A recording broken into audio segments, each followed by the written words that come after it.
เอาอันนี้ก็คือบรรยากาศงานบุญแจกเสียงญาณเนาะอยู่ที่บ้านนาธานเมืองมหาไซไข่กระมวลเราก็ได้มาเก็บภาพบรรยากาศไว้เบิ่งเป็นที่ระลึกเนาะคือว่านอกจากเก็บวิดีโอนี้ไว้ให้ญาติพี่น้องไอ้น้องลูกหลานเพิ่นได้เบิ่งได้ชม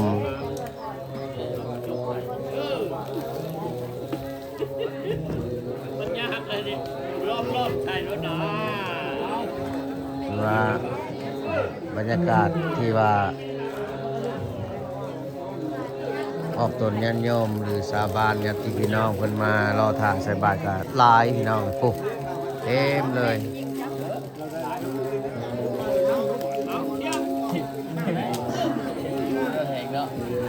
บริการเองเลยเนาะ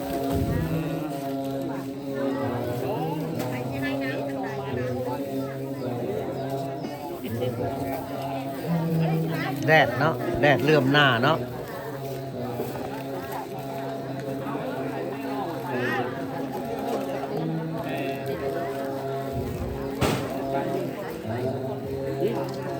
แต่ว่าปัดความเป็น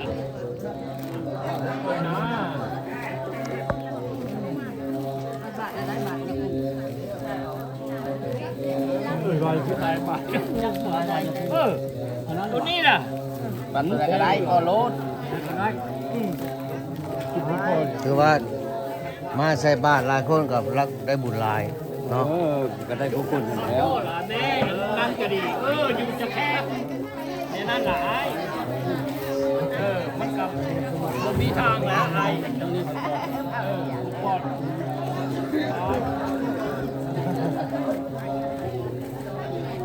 บริการผู้บ่าโมเมนต์ใส่บุญมาบอกอันนี้คือว่าไม่ได้ใส่ไปแล้วพี่ลงพี่ไต้พุ่นนะว้าวคือเขาใส่แต่พูดมาสั่งก็ได้ใส่มาอยู่เลยเอาคอยอยากห้างอยากมีเนาะคอยอยากฉากขึ้นคอยใส่ทักตาวิทยุ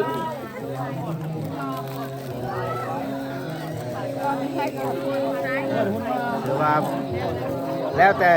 แต่ผู้ที่ใส่เนาะใส่สลับไปใส่สลับมา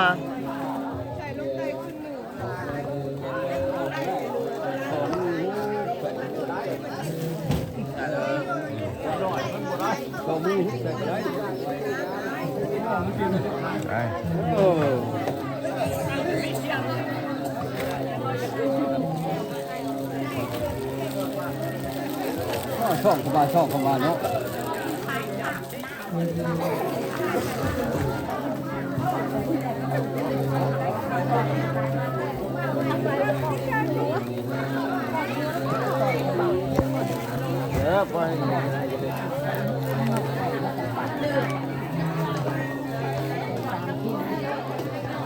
ไปใส่ทั้งพุนมาเด้อเกี่ยวไปใส่ทั้งพุนมา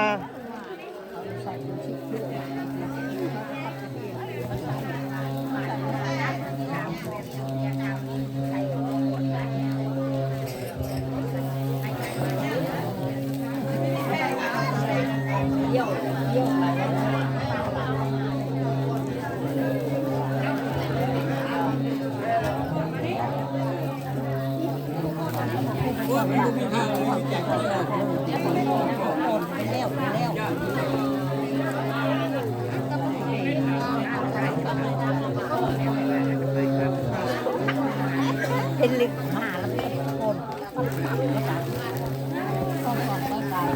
จ้า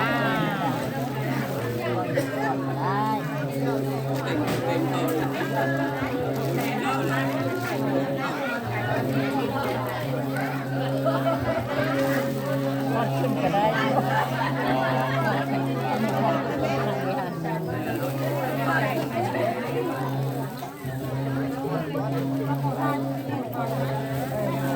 จังไม่เดือน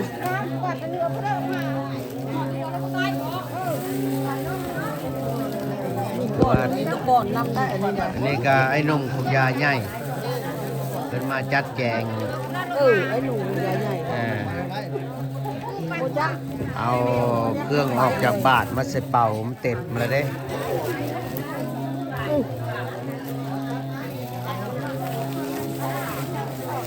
ได้เงินกัน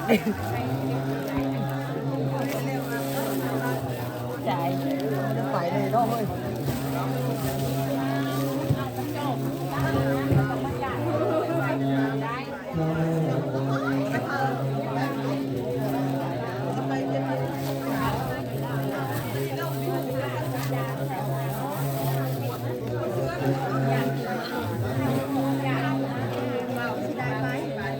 ป้อนทั้งเนื้อพุ่นมา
ถือว่าในการใส่บาตรนี่ก็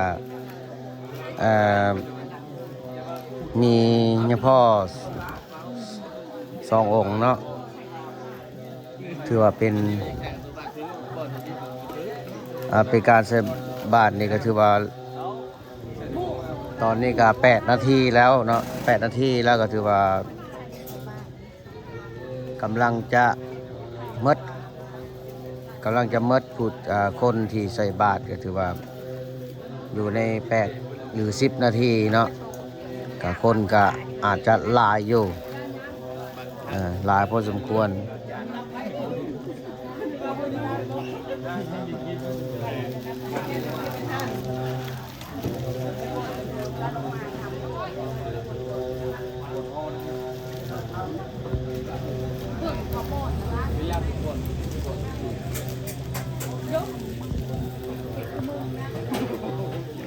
อันนี้ถือว่าเป็นภาพที่ว่าเราจะเก็บไว้เป็นที่ระลึกเนาะที่ว่าให้ครอบครัวญาติพี่น้องเพิ่นได้ไว้เบิ่ง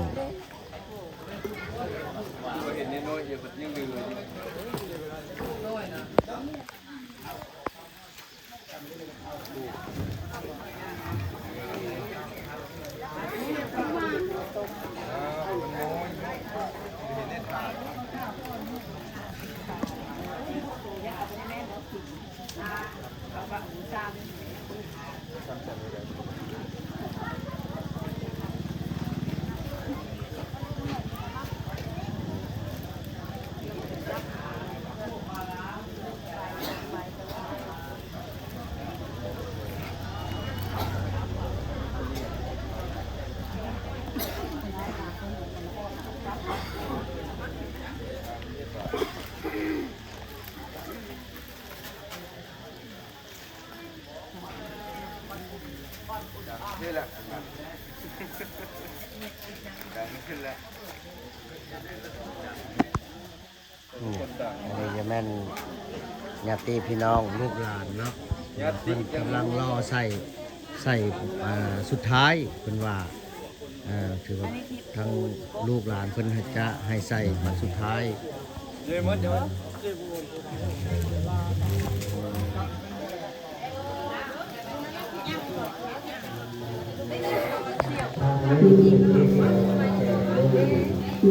มาพี่ช่องที่ใส่ก่อนนี่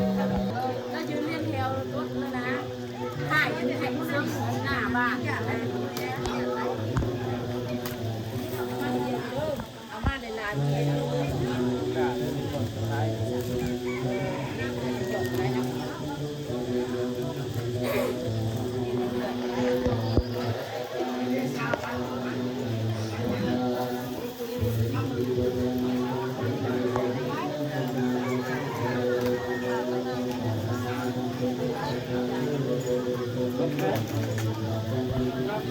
คนว่าเราเต็มแล้วครับบ้านไปนอนผู้ชมก็ได้ไม่ได้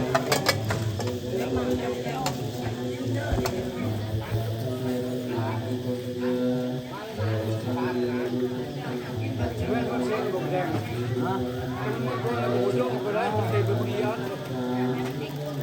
คุณยกใส่ก็ได้ไม่เต็มแล้วมีอัดบาทเลย ปีอันบ้านเลยเว้น คุณเท้ายกใส่ก็ได้กระแทง ปัจจุบันเต็มที่เราเอาทุกคนพานี่แหละ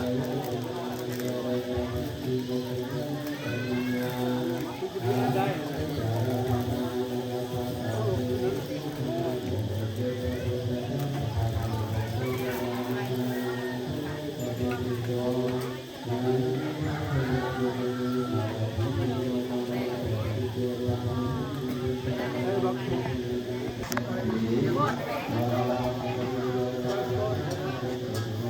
เฮ้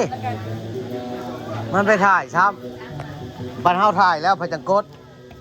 บัดเฮ็ดแล้วเพิ่นกดไปแล้วบัดนี้คือบ่กดกินนี่ พุดไปเลยเจ้าพุดจำเลยคือกลาง